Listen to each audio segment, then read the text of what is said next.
Agnes Pratibha, a paper artist. I have been quilling since 2013.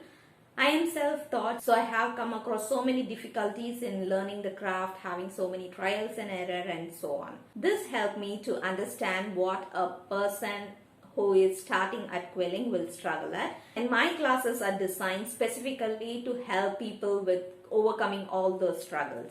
In all these years, I have quilled so many different subjects like flowers, architecture, typography, landscape, seascape, and many more.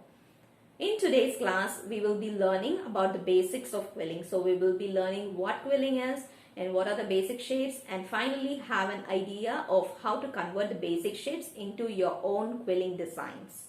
I would also prefer you to follow me, the hands-on thing along with me, so it is more useful for you. And whenever needed, you can pause the video, watch it again and try it again.